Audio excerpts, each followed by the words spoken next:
Hey, welcome to day 2, guys, of Build Show Live. If you don't know me, my name is Matt Reisinger.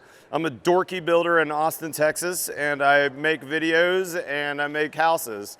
If you can hear my voice, we're down at the Huber main stage, and I've got a 45-minute talk coming up where I'm going to be talking mostly, to be honest, about monopoly framing, but also some good building science details. So if you can hear me, I'd love to have you come join. We got some seats. We also, I'm assuming you guys know, everybody's got a hat from Huber. Thank you, Huber, for co-branding the hats.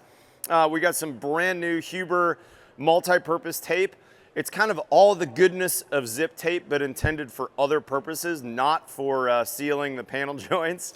And funny enough, Huber's got dress socks for you. So when you take your significant other for a steak dinner at Bob's tonight, you can wear those socks with pride. And make sure you go over and say hi to the Huber folks over at the booth. I've been telling everybody prior to the show, one of the awesome things I love about Huber is they have reps all over the country, and they have a bunch of reps right here in Texas. Which, speaking of, show of hands, how many of y'all are Texas based? We got this crew here, Texas. You're in Florida. You guys are Texas based. What part of the country are we got back here? Where are you guys from? Florida as well? Tennessee. Okay, so we got some south at least. That's good. We're gonna be talking about hot, humid a bunch today because that's my climate zone.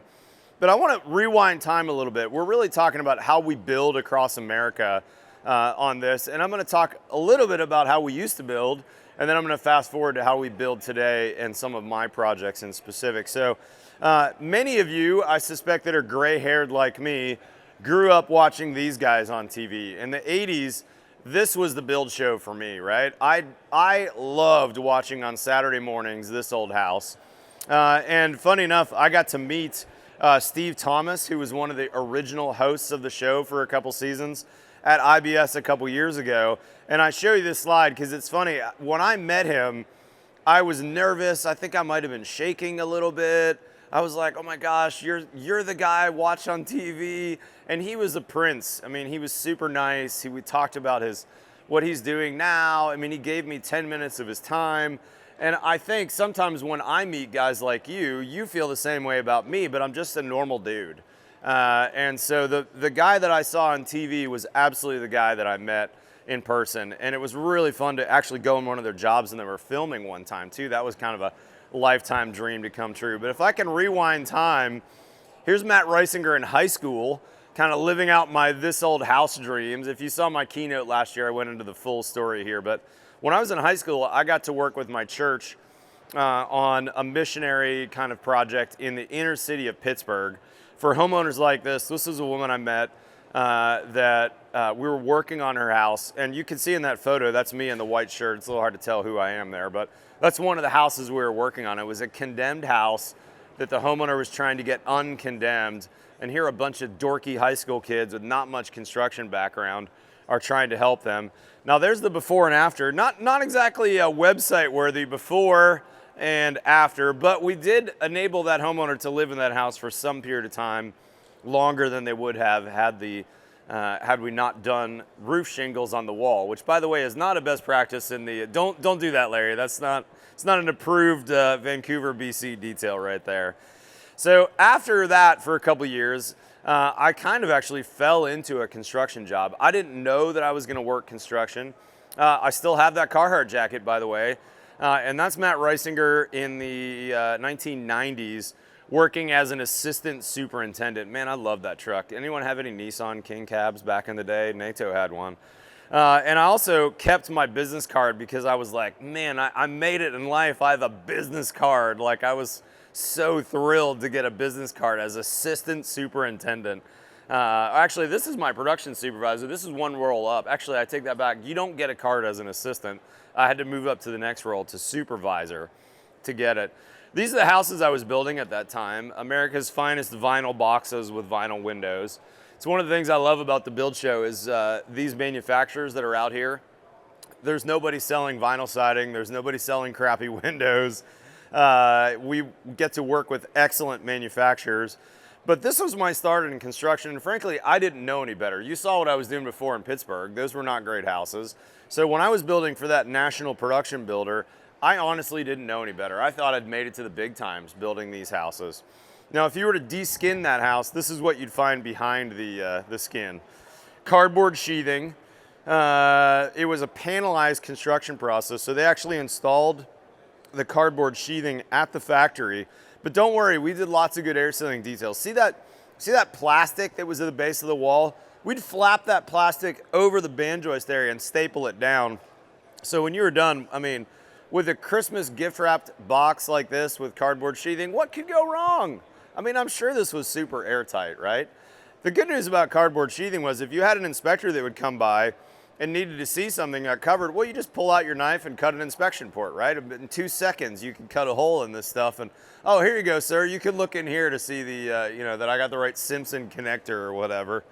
But the other thing that I love about cardboard sheathing is it's really easy to flash correctly and get all the air sealing details. You know, there's no way any air or water or bugs are gonna get in that bundle of wires. Certainly with that fire cock, we're good to go. The other thing that's really nice about it is when the electricians are on site, all they gotta do is grab a hammer and boop, just pop a little hole in there and now we got a spot for the wires. I mean, this is the kind of stuff I was dealing with in the 90s, and honestly, I didn't know any better. Like, I was like, oh yeah, sure, we'll just put some duct tape on that. I think that duct tape will probably do just fine. My team does a good job of blurring out the manufacturer names, by the way, for me, so nobody can call the manufacturer because you don't know who it is. It's just generic cardboard sheathing. Not a fan, not a fan. I actually made a video a couple years ago about cardboard sheathing. Got a cease and desist letter about a month later and had to take that one down. So if you saw that video, good for you, but it's no longer available, unfortunately. So fast forwarding in my career, I started selling houses. I got married. My beautiful bride is right there. We look just the same as we do in this photo, don't we, Christy? And we moved with my wife's job to Portland, Oregon. And now instead of those kind of vinyl boxes, I was building houses with full hardy exteriors, and you can see a partial stone front. I thought I'd made the big times. But more than that, I thought I made the big times because we weren't building with cardboard anymore. Like, this was real sheathing. Like, oh my gosh, man, we're using OSB. Wow, these are expensive houses. I thought I'd really made it to the big leagues. So here's Matt in 2002. I was rocking my Norm Abram phase in life right there. I had a Nextel. Anybody remember Nextel? We had 3 old guys like me in the room that had Nextel. I got a Nextel phone call at my office one day. Hey Matt, we got a problem. You gotta come to the office. We got a lawyer letter basically. I was like, oh, that's not good. Well, let's go see what's up. Turns out we'd built a bunch of houses with this product we found at the International Builder Show that was a fake stucco, that was an insulated stucco called EFIS. Larry's hometown went through a massive EFIS crisis as well. And I was in the middle of this storm of all these houses that were basically brand new houses that were leaking water behind this facade. And if you look closely, this is actually a plywood facade on a 1-year-old house where water leaked behind this fake stucco. It was a face sealed system. So basically you'd put a piece of EPS foam up, think like Dunkin' Donuts coffee cup foam. You'd lick and stick it with a notched trowel and glue. You'd stick it onto the house, and then you'd take a bucket of this fake stucco and you'd stucco over top of it. And from the street, it looked like a real stucco, but the key was you had to meticulously caulk all the windows, all the penetrations, because it was a face sealed product. Water was intended to stay out of the system. If it got in, there was no way for it to get out. And that's where the problems were. So, these are pictures of 1-year-old houses with massive rot damage. And again, this is like real plywood that we're all like, oh, plywood will never have a problem. If it gets wet, it dries. Well, that's the problem. If it can't dry, it's gonna die. One of my favorite sayings. You've probably seen me talk about that in my videos. Take a picture of that one if you want to put that on your wall at the office. So what happens when wood gets wet and can't dry? The other major problem we were dealing with at that time, and I bet you dealt with it too in Vancouver, Larry, was that we were getting mold lawsuits. At the time, homeowners insurance was covering mold problems in houses. And so we got sued by a bunch of people who thought, oh, I have water intrusion, I have mold, and we were getting mold lawsuits at the time. So I started digging into, what's the problem? How do I keep the water out? I found every building science expert I could find. I went to everything that Mark Liberté taught on. I went to everything that Joe Stiebrick taught on. And I started digging into this thing called building science that I'd never heard of before. And the only part I really cared about it, to be honest though, and frankly, fast forward 20 years, the only kind of part, not the only part, but the part I still care the most about is right here that I bolded for you. Understanding or preventing building failures. That's where the rubber meets the road for us as builders, is how do we make sure that our buildings don't get wet, and if they do get wet, they can dry. Right? That's really the key to understanding mold and understanding durability on a house. Speaking of which, in a later session, we're talking about the Build HD standard. But you know, for my Texas friends, this is a pretty rough climate down here in Texas. We get a lot of rain. You know, if you look at the left-hand slide there, I was building and all those slides were from Portland, Oregon, where Portland gets, you know, roughly 40 inches of rain a year. What do you get, Larry, in Vancouver? Probably 40 plus, 45, pretty rainy. But you know what? Austin, Texas gets about 35 inches. So you think we're dry here in Texas? Not really. And Houston actually gets more rain on an annual basis than Portland, Oregon does. And I bet you on the panhandle of Florida get even more than that, or right around that same range. You get a ton of rain.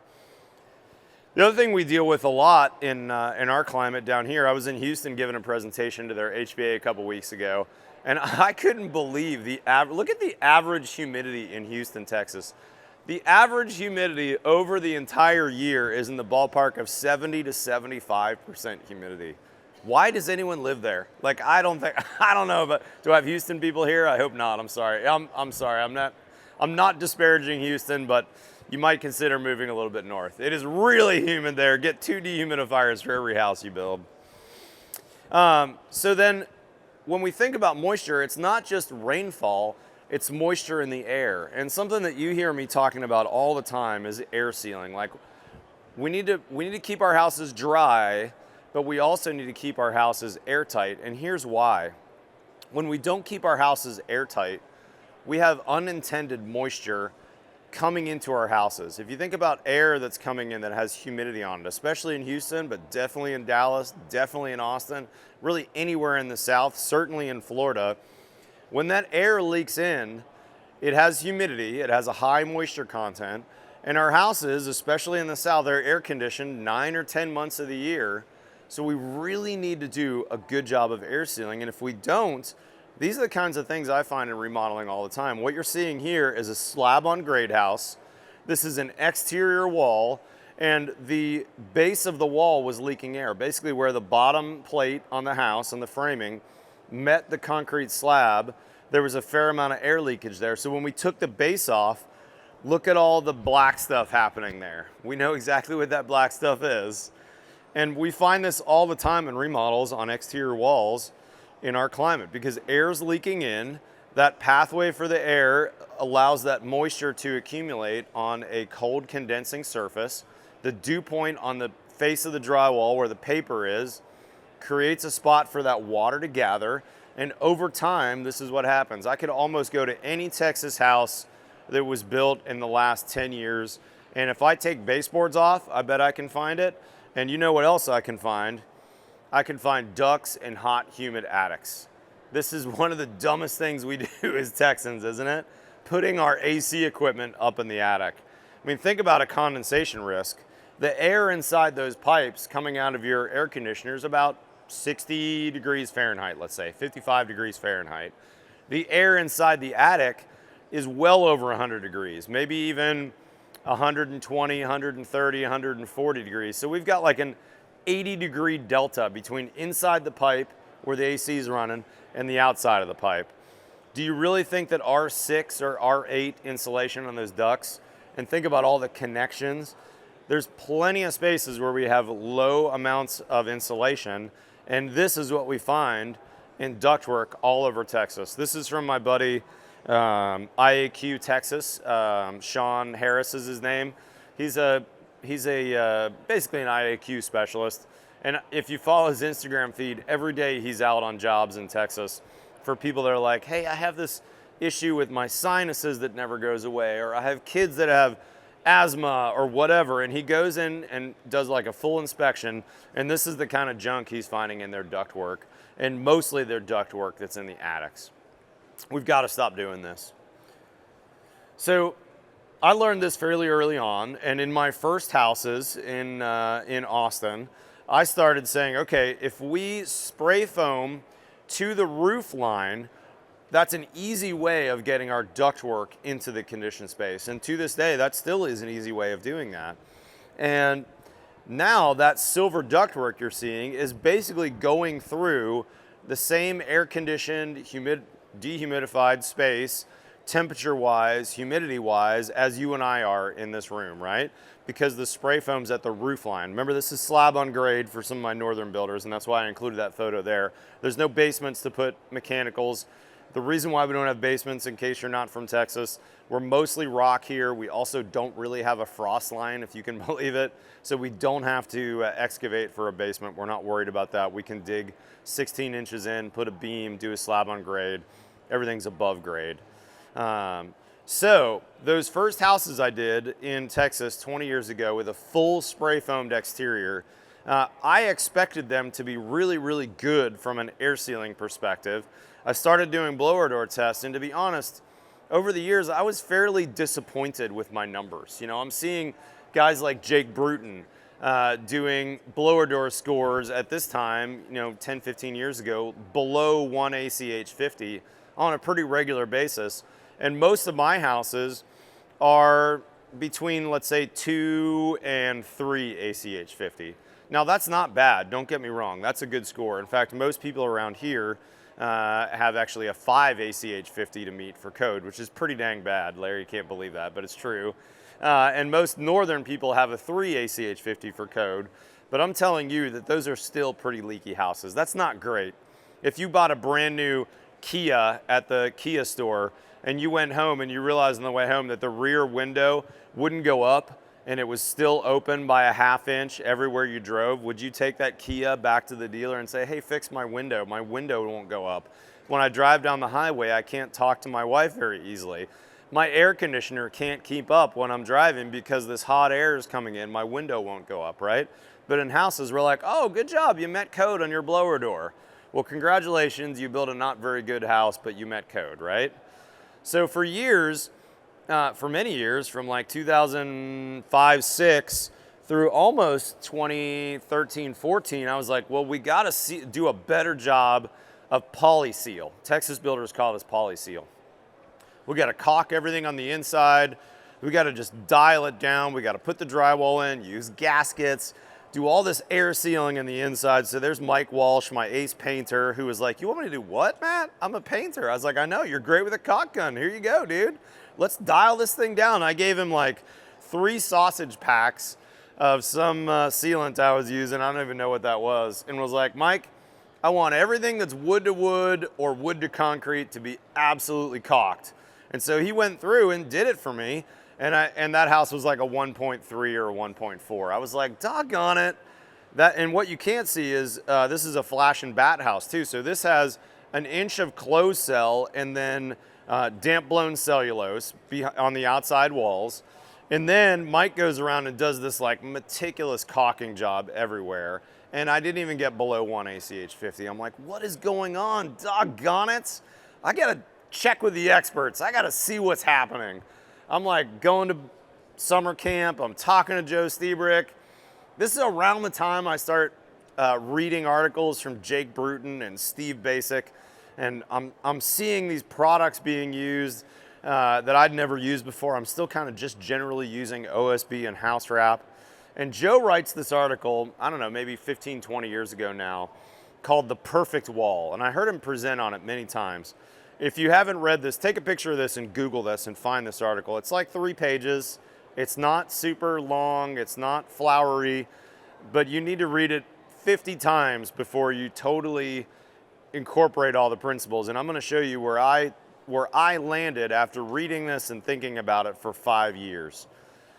I decided that this perfect wall concept, which I've renamed Monopoly framing, this is Joe's concept. I only say Monopoly framing because it makes sense in my mind, made a ton of sense. Instead of framing a house and letting the rafters poke over the top plate and having miles of air sealing and caulking the heck out of the inside of the house.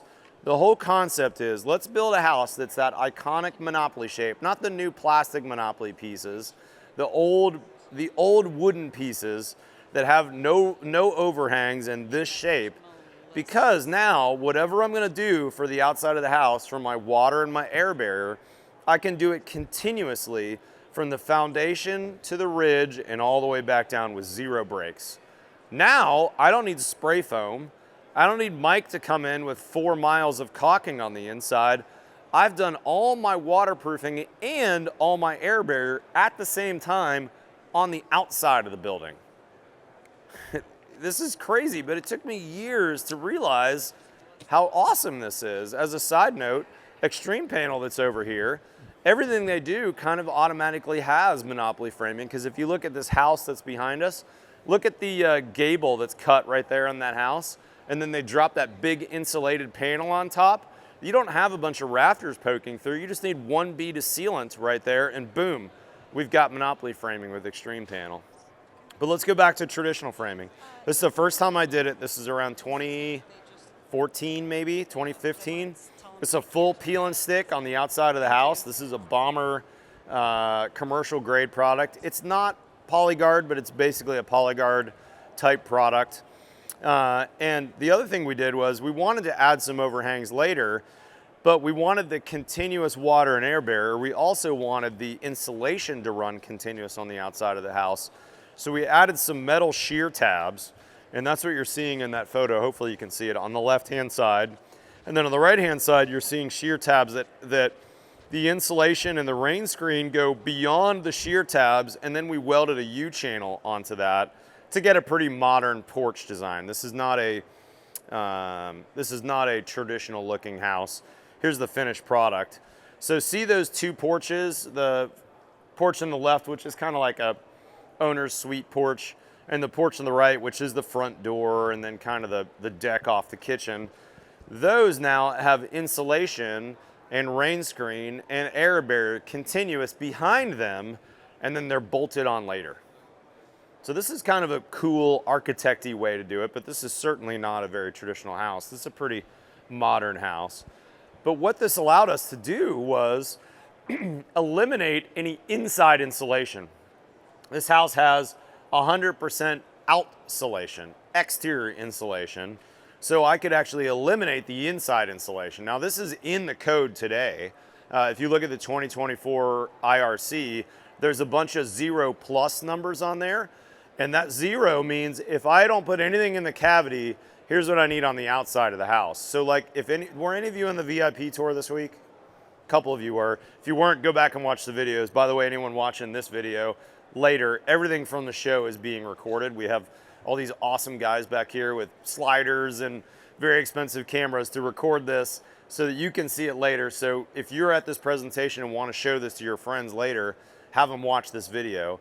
But everything's on there, including a tour of this VIP house where we did another version of this, all exterior insulation. And if you're in Dallas, you only need R10 on the outside to meet code, and you can eliminate inside insulation.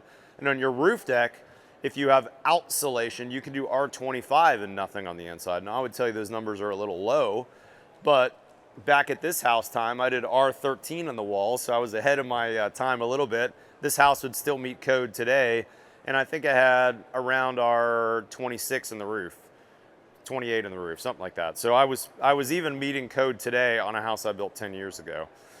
But what's cool about this house in particular is that look at that kitchen right there.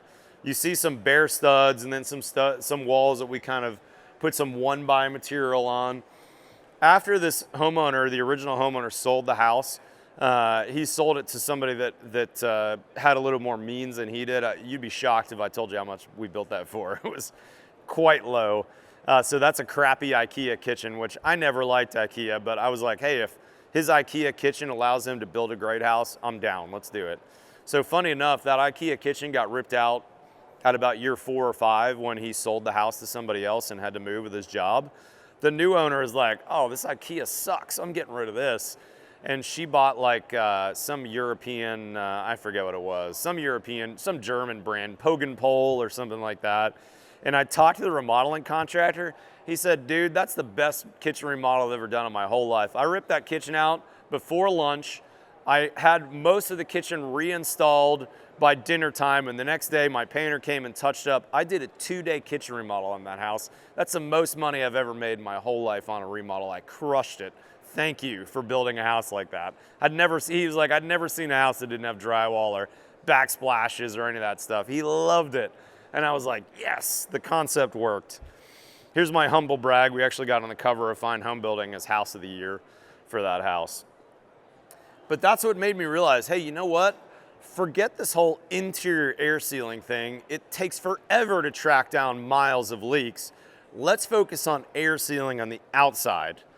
And for my Texas builders, anybody in climate zones 0 through 3A, which is like right at the Texas-Oklahoma border, this is a bomber product to use. They're right back here. This is Polyguard's UV2-40. In all my old videos, I called it Illumiflash. They've rebranded it to UV2-40. This is basically a 40 mil thick rubberized asphalt base. Think of, ice and water shield with a silver aluminum facing on it. And the beauty of aluminum is aluminum can sit outside for as long as you want, and there's no UV damage. Now this doesn't have unlimited exposure. The manufacturer, which is right down the street here, and they're actually made here in Ennis, says 2 years is the maximum life, but 2 years is a long time to be left exposed. And on this particular house, we still did have some air sealing, but we were able to do it on the outside of the house. See those rafters poking through? We were able to put a bead of their blue barrier sealant on there. Here's another house, all plywood, Illumiflash. You know, when I do these super modern, super expensive houses, that's one of my favorite go-tos because it's very thick and very able to withstand long construction cycles, which I really like. Now let's talk about my house. For anybody who came to Build Show Live last year, my wife, Christy, was generous enough to allow everyone to walk through our entire house for the VIP pass. But when I built this house 4 years ago now, I wanted to use some of these concepts, but I wasn't, and neither was my wife, down for some weirdo modern box, right? I wanted a real traditional house. So here's the finished shots of the house. Pretty traditional, brick. I love brick. James Hardy. You know, look at the overhangs, by the way, and also look at my rear door. That is an unclad wood door, no aluminum facing whatsoever. But I was like, hey, this door is down pretty far from my 2-foot overhang. I need an awning over that door. I wanted that durability from that awning. And on the inside, it's pretty traditional. But check out my attic. Any guesses how I got that? Any guesses what the framing might look like behind there? We're going to show you some Monopoly framing, but man, I love this attic. I put an awesome magic stair in. I think they're here actually if you want to talk to those guys. It's a drop down stair that's like a real staircase. And you can see I use that like an old school storage attic. You remember the Christmas Vacation movie where Chevy Chase has that rickety ladder and like falls through into his kid's bunk bed and he's up there in his freezing attic? I have the same amount of storage, but my attic's the same temperature as the rest of the house. I used Advantech decking, just like I'm standing on now. So it is a room in my house. It just doesn't have hardwood floors, and I love it. I also designed it with a really open, what am I trying to say? I didn't use trusses, basically, because I wanted that really open look. But let's go through a couple of my air sealing details. There's a detail here that I really like that I stole from Steve Basic. I think I might actually have some video. Let's see if this plays. What you're seeing here is the frame carpenters, before we start building, are using a bead of Lexel, which is a Sashco product, on top of the concrete before the bottom plate goes down. So he's putting a big fat bead all the way down, and you can see the chalk line. We're actually on a little bit of a curb right here, and you can see the brick lug to the other side. But all the way down before that bottom plate goes in, he's putting a big fat bead of Lexel. And now you're noticing that the sill sealer is hammer tacked only on one side of the 2x bottom plate. So he can put another bead of Lexel down. And now he's gonna just flap that over, and I can't remember if I've got it on video or not, but he's basically just gonna hammer tack that down in a spot or two, flip that over on top of the bead of Lexel that's there, and now instead of relying on sill sealer, which costs about a penny or 2 cents per linear foot, and it's not very good at air sealing. It's a great capillary break, but it's not very good at air sealing. He's gonna flip that over, and now from the start, I've got a pretty good air seal. I put my belt on already, right? I got a stretchy belt that's still gonna get some suspenders later, but I've started with a really good air seal. This alone will probably prevent what you saw earlier in those photos where there was air leaking through and getting into the house. But then I'm gonna go to the next step, because I didn't wear it today, but I like to wear a belt and I like to put suspenders on. And especially in a space that's never gonna get touched again. I mean, when do you think you're ever gonna be able to get to the bottom of your bottom plate again? Maybe in 100 years when you do a massive remodel, but until then, never. Now I'm gonna take a product like Huber's Liquid Flash or Proseco's Joint and Seam, one of these amazing new techs called fluid applied something, I'm blanking on the term all of a sudden, that's gonna bridge that gap between framing and concrete. And here's my personal house right here. And now when we go vertical, what you're seeing is I'm using on most of these houses today a Huber zip system to make that absolutely airtight, air-sealed, waterproof joint between wall and roof. And here's how we do it. All we gotta do is clip the rafters at the end. Those rafters don't poke through. And then the guys, when they come in, they drop that zip sheathing all the way up. So in the background, the second story portion of my house, you can see that zip sheathing going all the way up and stopping right before the roof sheathing is gonna hit. And now, all I gotta do is have my guys put just a normal 6-inch piece of Huber zip tape on there, and I've got a perfectly air-sealed joint that doesn't need spray foam, that doesn't need caulking, and is airtight from the get-go. And for my Texas friends, the other thing we need to make sure when we're talking to homeowners about is how many bugs would we like to enter into our house, right? When we talk air sealing, we should start having a conversation about bugs with them.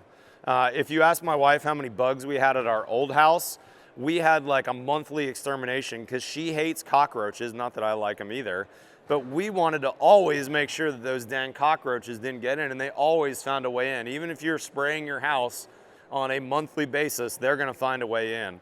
But now at this house, I don't think she even knows this, I think I've found one cockroach the entire 4 years I've been there. Have you found any more than me? I'm putting you on the spot. She found one more than me, okay. Fact checking going on here. The point is, now I'm not relying on spray foam. I'm airtight and watertight from the get-go. Because I'm short on time, I'm gonna speed through these, but I did an outsolation on the roof deck, and I did some outsolation on the walls. So we're not gonna spend a ton of time on that, but basically I did an over roof detail.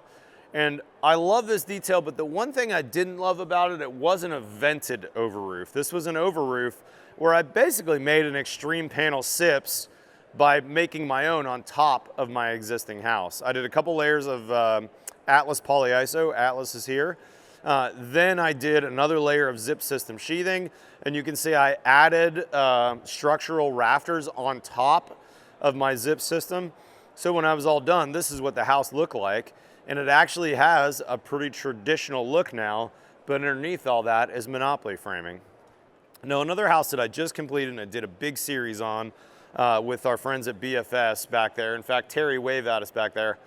After we're done, go see Terry if you want to get any questions on this house. He was involved with this from the start. This is called the Reisinger build. And we did a huge series on this if you want to see it. But let me show you another version of Monopoly framing that I like even better for a lot of reasons, cost and performance.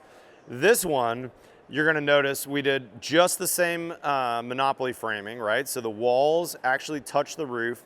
That green zip just gets a piece of tape between that and the brown. And I'm sure you guys know this, but the only difference between green zip and brown zip is the thickness of the OSB panel.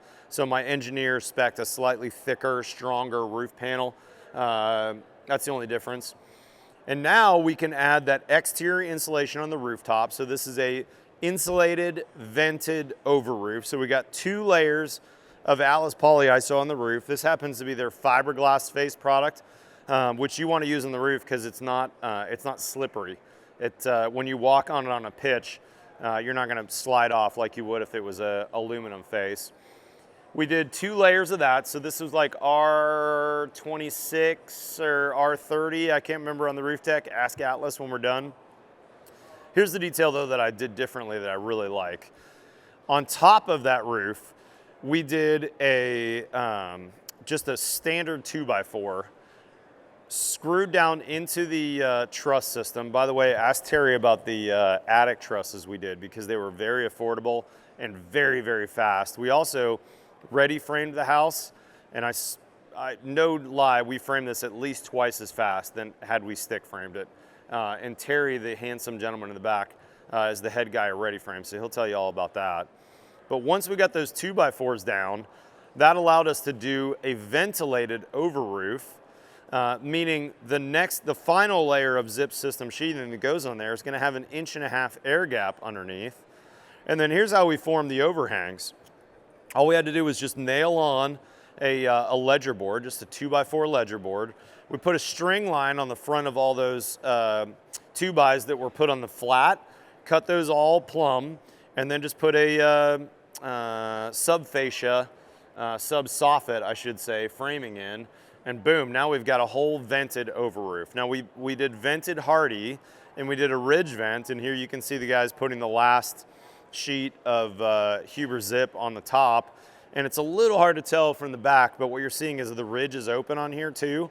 You can kind of see the 2x4s in there, so that now all my hardy soffit vents are able to ventilate all the way up through and out that ridge vent, which also allowed me to do shingles on the house, just a basic Atlas shingle, not my metal roof like I normally wanted to do, but I didn't have the budget for. And I don't mind so much because no matter what, I should say that. If that roof were to leak, if a shingle blew off, I have a whole nother layer underneath there of zip system sheathing that's fully taped and sealed. And I also have a ventilated cavity. So if a plumbing vent leaks, it's leaking into a ventilated space that air is going to be able to dry it out. So even if I had a roof leak, I wouldn't have any rot, and it also wouldn't have an opportunity to come into the house because I've got that Monopoly framing. Now on the whole outside, I'm sorry, I've got these a little backwards in order. We're actually flipping back to my house.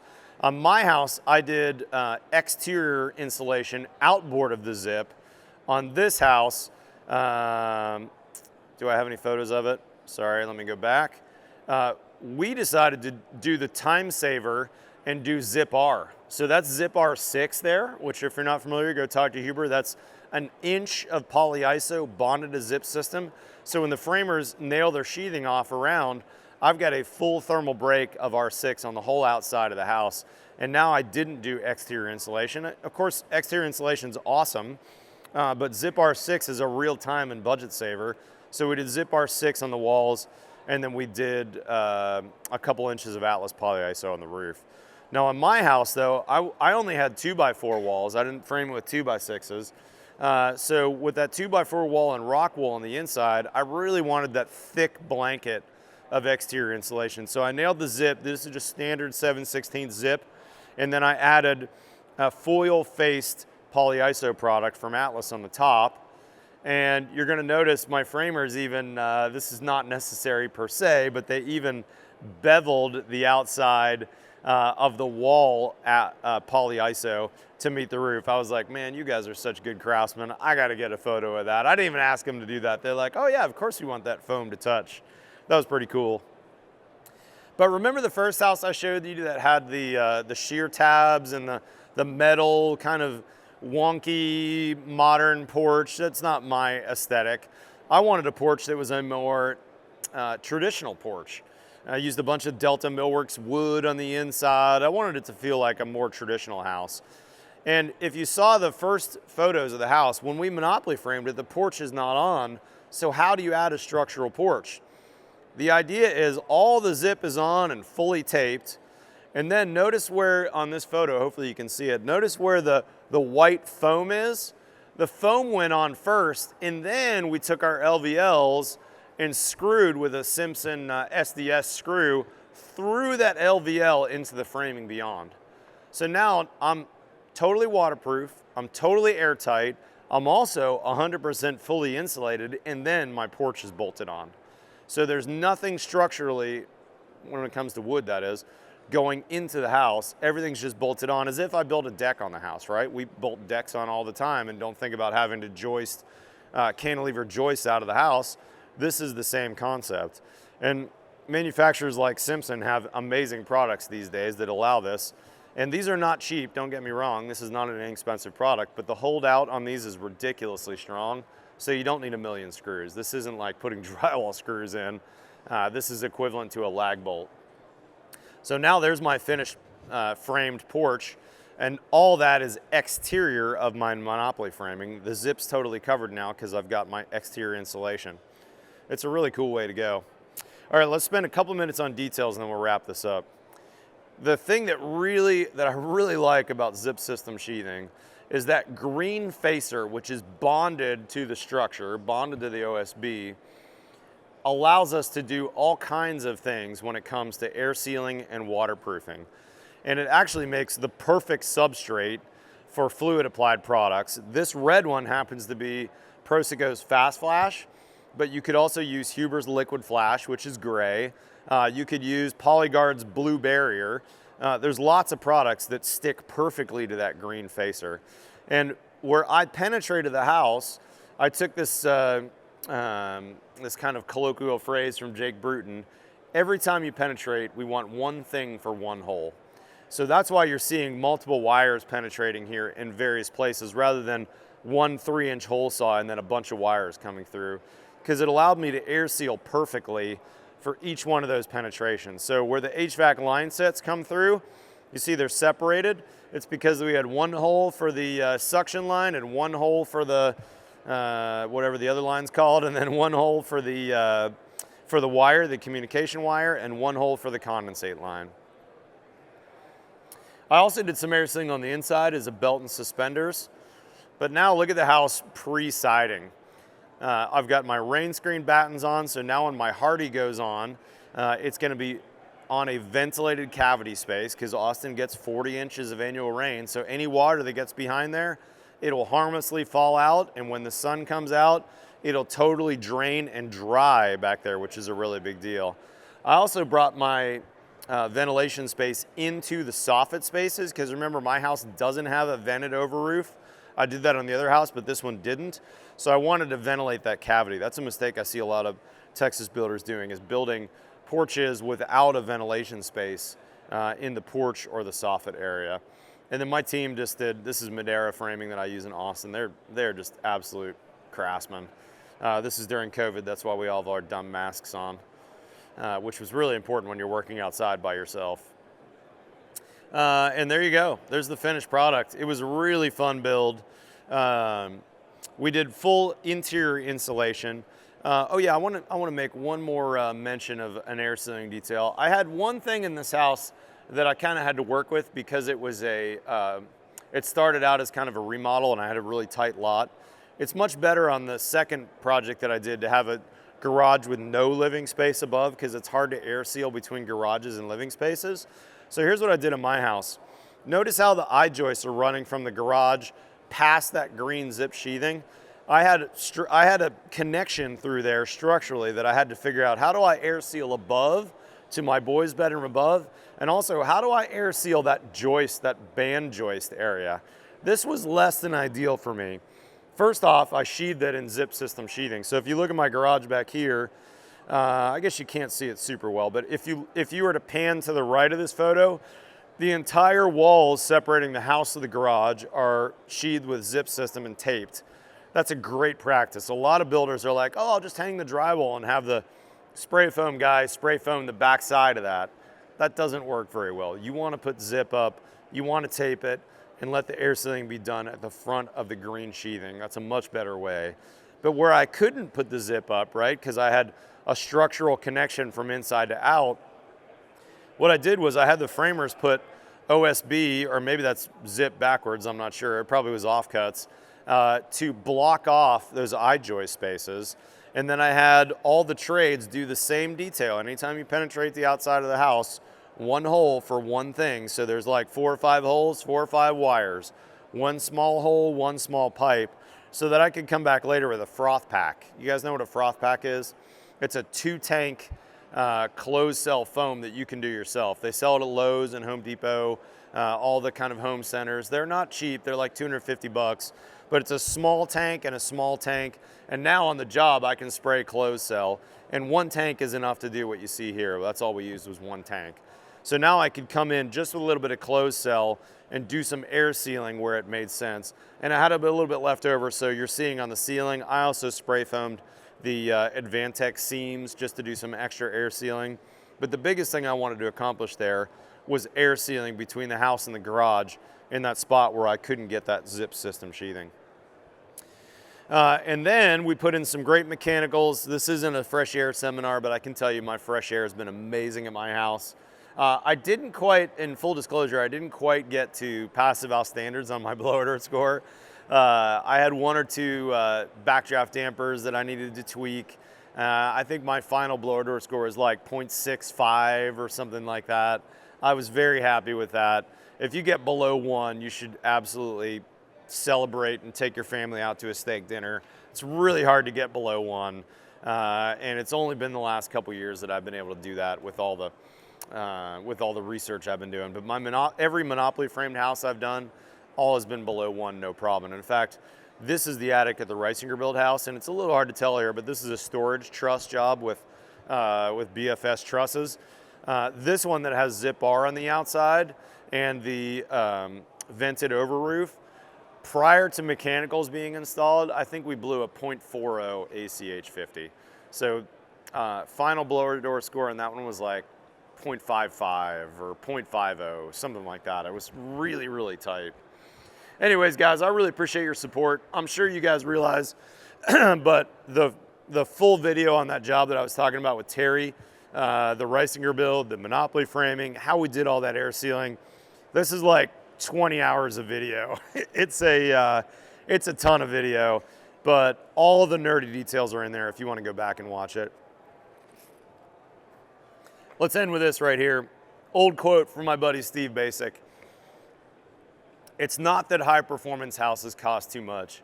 It's that our idea of a fairly priced, I want you to think about that, a fairly priced new home is based on a history of building basically crappy houses, right? We built a lot of not so good houses in Texas. The Reisinger build that we just spent a minute on, that you can go watch the entire series on, I think is really a great model of how to build a really good, really healthy, really durable house that will last for multiple generations. And frankly, the budget on that house was not very high. It has an asphalt shingle roof. It has standard hardy siding. It has a brick facade.